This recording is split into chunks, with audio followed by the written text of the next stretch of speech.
लोक में श्रेष्ठ धर्म क्या है, नित्य फल देने वाला धर्म क्या है, किसको वश में रखने से मनुष्य कभी शोक में नहीं पड़ता और किनके साथ की हुई मित्रता कभी नष्ट नहीं होती।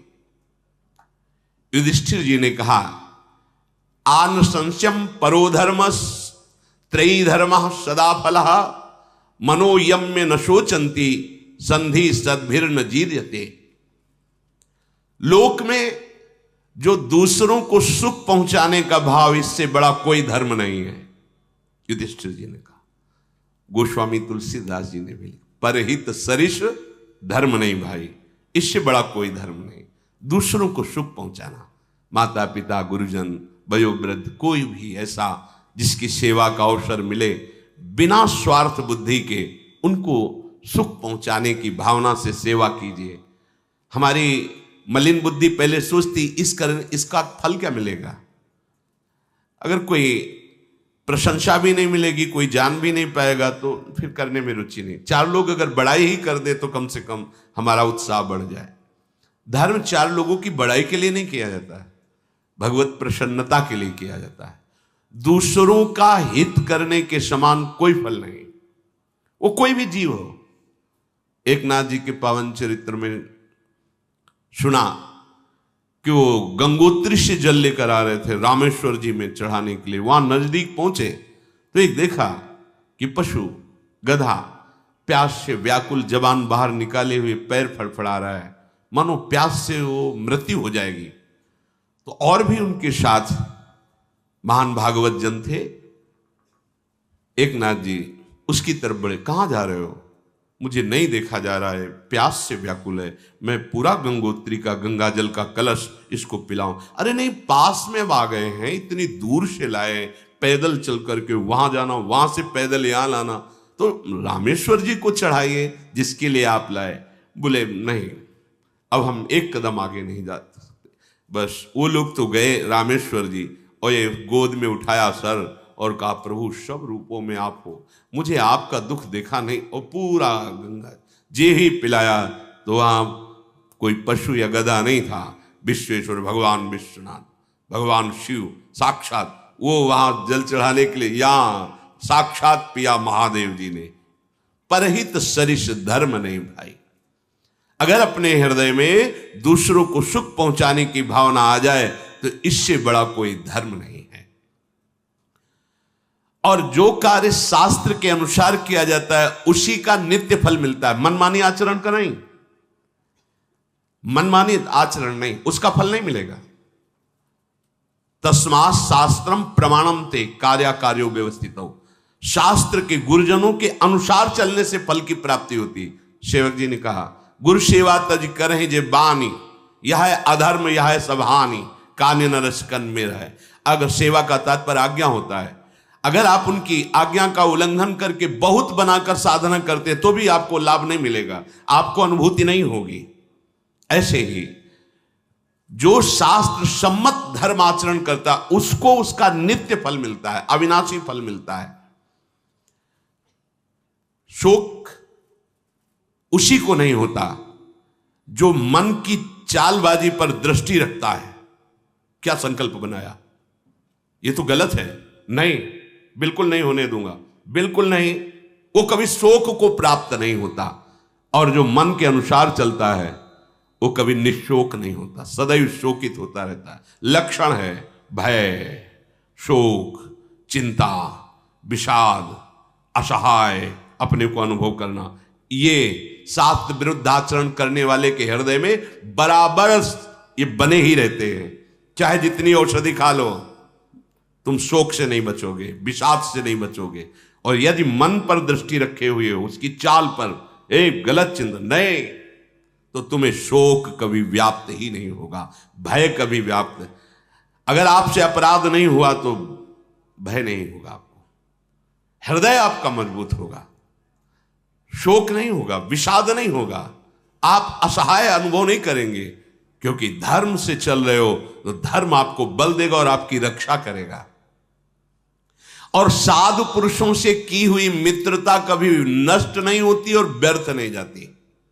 यक्ष ने यही पूछा था, किनके साथ की हुई मित्रता व्यर्थ नहीं जाती, नष्ट नहीं होती। तो युधिष्ठिर जी कह रहे, संत पुरुषों से की हुई मित्रता कभी नष्ट नहीं होती, व्यर्थ नहीं जाती। यक्ष ने पूछा, किस वस्तु को त्याग कर मनुष्य सबका प्रिय होता है? किसको त्याग देने से शोक नहीं होता? किसको त्याग देने से धनवान हो जाता है? किसको त्याग देने से सुखी हो जाता है? इसका उत्तर दीजिए। युधिष्ठिर जी ने कहा, जो अपनी प्रशंसा मान का त्याग कर देता है वो पूरे संसार का प्रिय हो जाता है। मान अहंकार से युक्त होता है। अगर अहम भरी चेष्टा है तो दूसरों को दुख पहुंचेगा। तुम्हारी वाणी से, तुम्हारी चेष्टा से अनजाने में भी पहुंच जाएगा। अगर मान त्यागी है, दैन्य भाव है, तो वो सबको प्यारा होगा।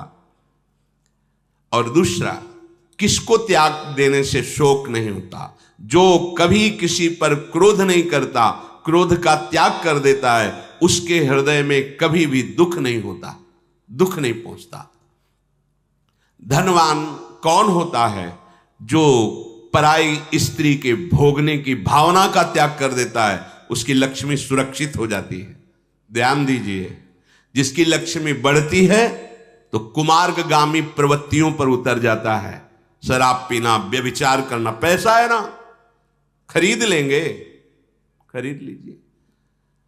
आपकी दुर्गति भी उसी में आ रही है फलस्वरूप से, उसको तुम नहीं देख पा रहे हो। ये कानून है, ये वैदिक कानून है, ये जो अपना लौकिक कानून है, दोनों आपको दंड देंगे। ऐसी जगह फंसोगे जहां तुम्हारा कोई दोष नहीं होगा, फिर तुम चिल्ला चिल्ला के कसम खा के कहोगे कि हमसे कोई गलती नहीं हुई, लेकिन ये वो गलती जिसे कोई जाना नहीं, उसका फल मिला है आपको। भागवतिक कानून में एक सेकंड का भी हिसाब कभी चूक नहीं होती। आज आपसे गलती नहीं हो रही, आप कसम खा के कह सकते हो कि मैंने ये नहीं किया, लेकिन जो परिणाम आया है वो उसका आया है जिसको ना इस राज कानून ने जाना और न वैदिक कानून ने दंड दिया। अब उसका दंड आया है। आपका एकांतिक पाप आपको जला के दंड दे के ही रहेगा। वो बहुत बलवान है। अवश्य में भोक्तव्यम कृतम कर्म शुभाशुभम। जो काम भावना से दूसरी माताओं बहनों की तरफ भोग दृष्टि से देखता है, वो अर्थवान भी हो, धनी भी हो गया हो पुण्य बल से, तो उसका पतन हो जाएगा, वो दुर्गति को प्राप्त होगा। सुखी वही है जो लोभ का त्याग करके धर्म पूर्वक धन कमाता है, वही धन उसको सुख प्रदान करता है। महाराज युधिष्ठिर ने उत्तर दिया। यक्ष ने पूछा, जगत को किस वस्तु ने ढक रखा है? सत्य वस्तु क्यों नहीं दिखाई दे रही? किसके कारण प्रकाशित नहीं होता? मनुष्य मित्रों को किस लिए त्याग देता है और स्वर्ग में किस कारण से नहीं पहुंच पाते? इसका उत्तर दीजिए।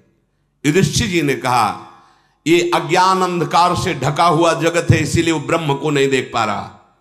अज्ञान निवृत्त हो जाए, ज्ञान हो जाए तो अभी अनुभव हो जाए। तमोगुण के कारण ये अज्ञान बढ़ता रहता है और परम प्रकाश परमात्मा स्वरूप को वो नहीं देख पाता है। जब अपने हृदय में धन का लोभ, भोगों का लोभ बढ़ जाता है तो सत मित्रों की सलाह कड़वी लगने लगती है। प्रश्न था कि सतमित्रों का त्याग किस लिए कर दिया जाता है? तो बोले, जब अंदर हमारे लोभ प्रवृत्ति बढ़ती है, दूषित प्रवृत्ति बढ़ती है और सतमित्र कोई सलाह देता है तो शत्रु लगने लगता है, फिर उसका त्याग कर देते हैं। स्वर्ग में इसलिए नहीं जाते कि भोगाशक्ति के कारण उनका मन मलिन हो जाता है, इसलिए वो स्वर्ग में जाने की योग्यता खो देते हैं। यक्ष ने महाराज युधिष्ठिर से पूछा, तपस्या का क्या लक्षण है? दम किसे कहते हैं? क्षमा का क्या स्वरूप है? लज्जा किसे कहा गया है? युधिष्ठिर जी ने कहा, जो अपने शास्त्र सम्मत धर्म के करने में कष्ट सहते हैं, उसी कष्ट को सहन करने के कारण उसे तपस्या कहा गया है। सीधी बात है, बाहरी कोई भी दम्भ करने की यहां बात नहीं कही गई। अपने मार्ग में चलने पे जो आपको कष्ट पड़ रहा है, अब सोचो 2 बजे 2:30 बजे तो कौन पैसा दे के जगाओ तो नहीं जगेंगे। आज के समय में कैसे जगेंगे? कहीं ना कहीं उनके हृदय में धर्म है जो उनको जागृत कर रहा है, उनको प्रेरित कर रहा है साधु समागम के लिए, सतमार्ग के लिए। और जो सतमार्ग में चल रहे हैं, अब देखो प्रतिपल मन विषय में ही मनोरंजन करना चाहता है। अब उस मन को रोक करके भगवत मार्ग में लगाना बहुत जलन होती है, बहुत कष्ट कई तरह के होते हैं। केवल भोजन मिल जाना, वस्त्र पहन लेना, वास मिल जाना, इतना ही थोड़ी मन की तसल्ली के लिए। देखो ना, 2 बच्चे हैं आपके घर में, देखो कौन सी असुविधा है, फिर भी देखो आपकी कितनी बात मानते हैं। मनमानी आचरणों से आप उन्हें रोक नहीं सकते। और ये जो उपासक अपने मनमानी को रोककर गुरुमानी होते, उनकी आज्ञा से चलते, तो उनको भी मन जलाता है। उसी जलन को सहना, धर्म के मार्ग में चलने पर जो कष्ट आता है उसे शांतिपूर्वक सह जाना ही तपस्या कहते हैं, ऐसा महाराज युधिष्ठिर कह रहे। और दम, मन का दमन करना ही दम कहलाता है। और निंदा, स्तुति, मान, अपमान, इनमें समान रहना ही क्षमा कहा गया है। क्षमा का स्वरूप क्या है? कोई निंदा करे तो आपके अंदर जलन नहीं होनी चाहिए, सम्मान करे तो आपके अंदर आनंद की गुदगुदी नहीं होनी चाहिए, हर्ष की। हाँ, हमारा नहीं, अगर ऐसा है तो अभी क्षमा जागृत नहीं हुई। किसी भी द्वंद्व से कोई भी अंदर हलचल ना होना, युधिष्ठिर जी कहते हैं, इसे क्षमा कहते हैं। लज्जा, जो कार्य नहीं करना चाहिए उस कार्य को नहीं करना है, उसके सोचने में हमारा हृदय संकुचित हो जाए, उसे लज्जा कहते हैं। आज इसका पूर्ण रूप से नाश हो रहा है, लज्जा का तो नाश ही हो रहा है। यक्ष ने पूछा, ज्ञान किसे कहते हैं? शम क्या है? दया का स्वरूप क्या है? और आर्जव, सरलता किसे कहते हैं? युधिष्ठिर जी ने कहा, परमात्म तत्व का यथार्थ बोध हो जाना ही ज्ञान है। सर्वम खल्मिदम ब्रह्म, यही शुद्ध ज्ञान है। इसका बोध हो जाना, बातें याद कर लेना नहीं, बोध हो जाना, तत्व बोध हो जाना ही यथार्थ ज्ञान है।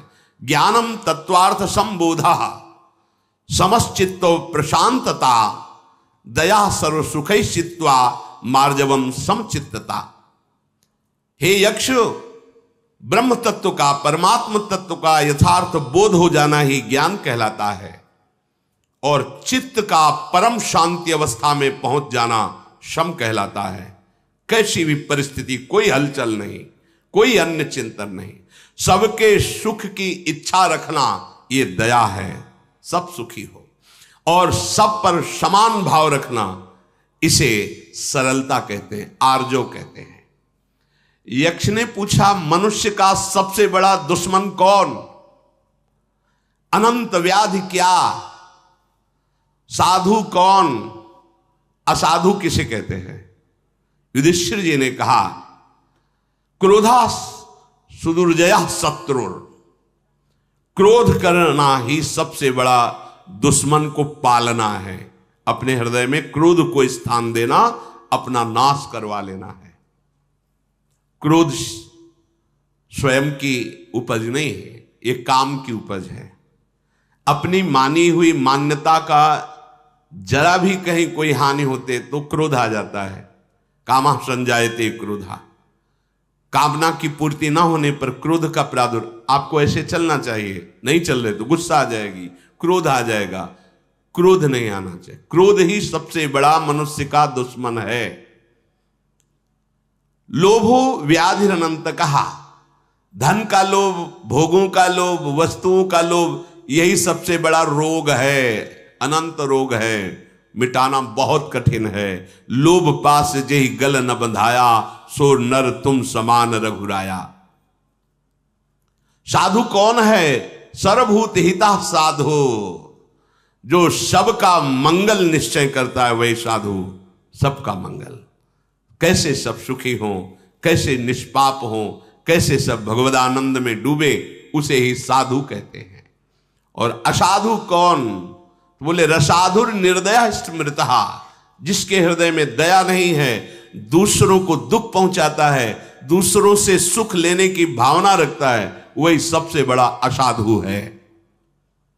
यक्ष ने पूछा, ऋषियों ने स्थिरता किसे कहा है, धैर्य किसे कहते हैं, परम स्नान क्या है और दान किसका नाम है, दान किसे कहते हैं? युधिष्ठिर जी ने कहा, अपने गुरु प्रदत्त धर्म में स्थित रहना। इसलिए क्योंकि धर्म के बहुत स्वरूप हैं, बड़ा सूक्ष्म है धर्म का विषय। अपने गुरु प्रदत्त धर्म में स्थित रहना, नहीं डिगना, उसे ही ऋषियों ने स्थिरता कहा है। भोग का सानिध्य होने पर भी ना भोगना, उसे ही धैर्य कहा गया है। और मन से गंदी बातों के चिंतन का त्याग कर देना, ये परम स्नान कहा गया है। नहाए के बैठे हैं और गंदी बात चिंतन कर रहे हैं तो आप गंदे हैं।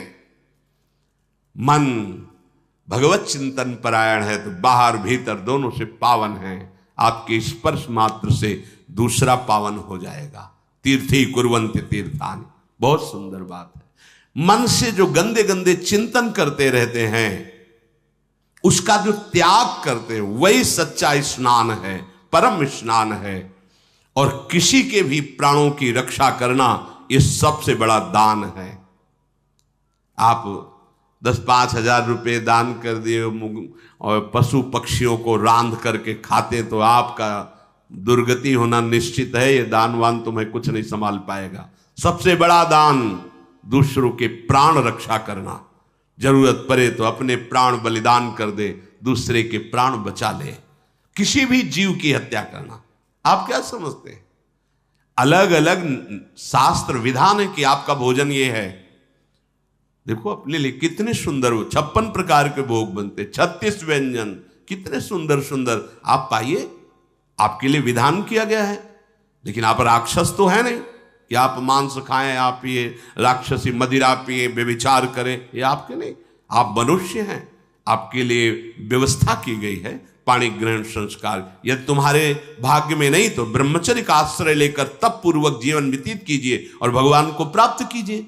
अगर गृहस्थ धर्म का सौभाग्य मिला है तो धर्म पूर्वक चलिए, एक पत्नी व्रत रखिए और भाव पूर्वक संतान उत्पन्न करके भगवत पूजा का भाव करते हुए आप गृहस्थ धर्म से भगवत प्राप्ति कीजिए। काह पंडिता, पंडित कौन है? पुमान गेयो नास्तिका कश्च उच्यते, को मूर्खः कश्च कामः स्यात् को मत्सर इति स्मृतः। हे युधिष्ठिर, पंडित किसको समझना चाहिए? नास्तिक किसे कहते हैं? मूर्ख कौन है? ये काम क्या है? और मत्सरता किसे कहते हैं? युधिष्ठिर जी ने कहा, धर्मज्ञ पंडितो गेयो, जिसको अपने धर्म का सम्यक ज्ञान है वही पंडित है। परम धर्म है सम्य भगवत भाव। भगवान बता रहे पंडित कौन है। विद्या विनय संपन्ने ब्राह्मणे गविहस्तिनी स्वनीचय सुपाके चा पंडितः समदर्शिना। जो सब में भगवत भाव रखता है, यही महान धर्म है, वही पंडित कहा गया है। नास्तिको मूर्ख उच्यते, ये मूर्ख किसे कहते हैं, नास्तिक किसे कहते हैं? बोले जो है, अस्ति माने है, इस बात को नहीं मानते। है कौन? भगवान, ब्रह्म, परमात्मा, ईश्वर, जिस नाम से कहो, जो है। ये जो नास्तिक जन है किसी की भी बात नहीं मानते। ये जब विपत्ति में फंसते, दुर्गति, तब उस समय उनके पास समय नहीं होता आस्तिकता धारण करने का। अगर धारण कर ले तो उनका भी कल्याण हो जाए। इनमें मूर्खता की प्रधानता होती है। तो जो मूर्ख है वो नास्तिक है, जो नास्तिक है वो मूर्ख होगा। दोनों प्रश्नों का उत्तर। नास्तिक कहा कस्य उच्यते को मूर्खा, तो युधिष्ठिर जी ने कहा जो नास्तिक है वो मूर्ख है, जो मूर्ख है वो नास्तिक है। जन्म मरण संसार का कारण यही नास्तिकता, मूर्खता है। और काम, जो हृदय की वासना है भोगने की, उसी का नाम काम है। और जो किसी की बढ़ोतरी देखकर जलता है, उसी का नाम मत्सरता है। अक्षयो नरकः केनो प्राप्तये भरतर्षभ एतन में पृच्छतः प्रश्नम तत्शीघ्रम वक्त मरहसी। तुरंत उत्तर दीजिए, अक्षय नरक किसको प्राप्त होता है? अक्षय माने कभी समाप्त न होने, बहुत काल तक नरक भोग किसको मिलता है? शीघ्र उत्तर दीजिए। ब्राह्मणम स्वयमाहूयो याचमानम मकिंचनम पश्चान्नास्ति यो ब्रूयात स्वक्षयम नरकम ब्रजेत। जो ब्रह्म ऋषि हैं, अकिंचन भक्तजन हैं, उनको जो कष्ट देता है, उनसे जो द्रोह करता है, और उनको जो ये कह के कि मैं आपको ये दूंगा और फिर नहीं देता है, उसे सो अक्षयम नरकम ब्रजेत, वो बहुत काल तक नरक की प्राप्ति करता है। जो वेदज्ञ हैं, धर्मशास्त्र के ज्ञाता हैं, ब्रह्म ऋषि हैं, जो दैवी शक्ति से संपन्न हैं, उन पर जो मिथ्या बुद्धि का आरोप करता है वो अक्षय नरक को प्राप्त होता है। जिनके पास धन है और लोभवश वो प्राप्त सेवा का त्याग कर देते हैं। प्राप्त सेवा, देखा कोई तड़प रहा है, आवश्यकता है कि जो हमारे पास है उसको लगाकर इसको सुखी करें। जो मांगने वाले को ना, इस पे ध्यान देना है। कई बार इस पर चर्चा हुई है। अतिथि धर्म गृहस्थ का सबसे बड़ा धर्म है। उसमें होता है जो तुम्हारे दरवाजे आ गया है, कोई परिचय नहीं जानते आप, उसे अतिथि, बिना किसी तिथि तारीख के। जो तिथि तारीख दे करके आते हैं उनको अभ्यागत कहते हैं। जो बिना किसी परिचय के, बिना किसी तिथि तारीख के अचानक आ जाते हैं, जिनसे कोई परिचय, उसे अतिथि कहते हैं। उसे भगवत स्वरूप माना गया। अतिथि देवो भव। अब क्या करें? वो आए तो सबसे पहला काम आपका होना चाहिए, दरवाजा बंद है, बंद रखिए। कलयुग का विधान, बंद है, बंद रखिए। हाँ, राधे श्याम, राधे, जो भी भगवान ना, कैसे आगमन हुआ? नहीं, हम कुछ मांगने आए हैं आपसे। जल पिएंगे आप? नहीं नहीं। भोजन पाएंगे आप? नहीं। हमें यज्ञ करना है, अमुक रुपया चाहिए। सामर्थ्य नहीं हमारी। प्रणाम, हो गया। कोई अपराध नहीं लगेगा आपको। समझ रहे ना? आपने वचन का आदर दिया, आपने उनको जल भोजन के लिए पूछा, इसके बाद की जो वार्ता है उस पे आप पूर्ण स्वतंत्र हैं हां और ना कहने में। आपको लग रहा है कि दे देना चाहिए, दे दीजिए। आपको लग रहा है कि नहीं देना चाहिए, मत दीजिए। बस इतना तो दे सकते हैं ना। बैठिए, जल पीजिए, भोजन पा लीजिए। आपको लगता है कि हमारे हृदयस्थ गुरु ऐसा प्रेरित कर रहे हैं कि अंदर आना ठीक नहीं है, बिल्कुल कोई जरूरत नहीं। गेट पर आए हुए तो दरवाजे के अंदर से ही आप बात कर लीजिए। नहीं, हमारी सामर्थ्य नहीं, राधे राधे, खत्म। कोई अपराध नहीं। ऐसा नहीं कि वो जो सत्य पे चलता है वो कभी ऐसा कह ही नहीं सकता कि नहीं दोगे तो हम ऐसा कर देंगे। ऐसा वो कह ही नहीं सकता। जो सत्य पे चलता है, सही पूछो, उसको ऐसे करने की जरूरत ही नहीं होती। सत्य उसका पोषण स्वयं करता है। धर्मो रक्षति रक्षिता। पर आपका धर्म अतिथि धर्म है। अगर कभी ऐसा है तो ये तीन बातें सबको देनी चाहिए। प्रिभाषण, भले वो पापात्मा है, भले वो कपटी है, लेकिन आपके पास अतिथि रूप में आया है। राधे राधे, बोलिए जी। पानी पिएंगे आप? भोजन पाएंगे आप? नहीं, बस हमारी श्रद्धा इतनी है, हम आगे नहीं कर सकते। राधे श्याम। फिर दोबारा बोलने की भी जरूरत नहीं, आप चले जाएं, कोई परेशानी नहीं। पर इतना तो बोल देना, मृदु भाषण, राधे राधे। ऐसे किसी को रुद्र दृष्टि से देखना, कटु वचन बोलना, फिर वो आपके पुण्य ले जाएगा जो बड़ी मेहनत से मिलता है। जो पुण्य सुकृत है, अतिथि अगर ऐसे विमुख उसको अपमानित करके भगा दिया जाए तो तुम्हारे पुण्य चले जाए। एक शब्द केवल मृदु बोल दीजिए, भगवान नाम उच्चारण कर दीजिए और मैं असमर्थ हूं, बस खत्म खेल बात। अगर आपको लगता है तो कीजिए, नहीं लगता है तो मत अंदर आने दीजिए, मत कुछ दीजिए, पर मृदु भाषण कर दीजिए। अगर वो कहते हैं हाँ मुझे भूख लगी, तो 4 रोटी की व्यवस्था करके उनको दे दीजिए। आप गृहस्थ हैं, बाहर से ही दे दीजिए, अंदर बुलाने की जरूरत नहीं है। यक्ष ने पूछा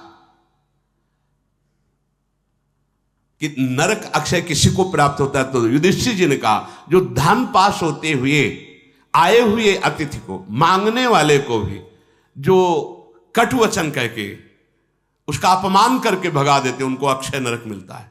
ये अतिथि देवो भव बहुत बढ़िया सूत्र है। बस मृदु भाषण के द्वारा अपने आप को बचाइए। अगर आप ऐसा नहीं करते तो आपके सुकृत नष्ट होंगे, वो आप चाहे जितना अभिमान में हो आगे पता चल जाएगा। मृदु भाषण बोलिए। आप गृहस्थ है। यक्ष ने पूछा, कुल, आचार, स्वाध्याय, शास्त्र श्रवण, इनमें से किसके द्वारा ब्राह्मणत्व की सिद्धि प्राप्त होती है? क्या कुल में प्रकट होने से, आचरण से, शास्त्र स्वाध्याय से, शास्त्र श्रवण से, किससे ब्राह्मणत्व की प्राप्ति होती है? युधिष्ठिर ने कहा, हे तात, ना तो कुल से ब्राह्मणत्व में, ना स्वाध्याय से, और ना शास्त्र श्रवण से, आचरण से उसको पहचाना जाता है। आचरण। श्रृणु यक्ष कुलम तात न स्वाध्यायो न च श्रुतम कारणम ही दुजत्वे च वृत्तमेव न संशय। उसकी वृत्ति, उसके आचरण। व्रतम यत्नेन संरक्षम ब्राह्मणेन विशेषतः अक्षीर्ण वृत्तो न क्षीणो वृत्तस्तु हतो हता। इसलिए प्रयत्न पूर्वक आचरण की सुरक्षा करनी चाहिए। जब काशी में हमको एक संत लेवा गए, जज स्वामी थे, जो पहले जज थे, फिर बहुत ही विद्वान, वयोवृद्ध, ज्ञान वृद्ध, तो ऐसे एकदम वो उनकी अलौकिक स्थिति थी। वो ऐसे कस के पकड़ा। जो संत जन थे उनका तो डरना नहीं, उनकी कोई भी चेष्टा हो सकती है। वो ऐसे पकड़ा, वो अंग्रेजी से कहा, वो मैं शब्द याद नहीं, उसका अर्थ ये है कि हमारे देश में चरित्र पूजा जाता है, तो गुड करेक्टर ऐसे है, हाँ ऐसे तो कहा गुड करेक्टर। और अंग्रेजी में कहा था जिसका चरित्र नष्ट हो गया वो पूरा नष्ट हो गया। वो अंग्रेजी में बताए थे, वो हिंदी में फिर संत भगवान हमें बताए थे, हमें ज़्यादा अंग्रेजी तो आती नहीं, तो बताया था कि चरित्र ही हमारे यहाँ पूजा जाता है, और जिसका चरित्र बिगड़ गया वो उसका जीवन नष्ट हो गया। जिसका चरित्र अच्छा वही अच्छा। आचरण दिव्यामी कह रहे हैं। इसलिए आचरण, आपको शास्त्रों का ज्ञान है आप बहुत, लेकिन आपके आचरण ही नहीं, वो कोई आचरण की सुरक्षा करनी, अपने आचरण को संभालना चाहिए। विशेष रूप से दृष्टि आचरण पर रखनी चाहिए। जिसका आचरण सदाचार है वही ब्राह्मणत्व से युक्त हो जाता है। जिसका आचार नष्ट हो गया वो सर्वनष्ट हो गया।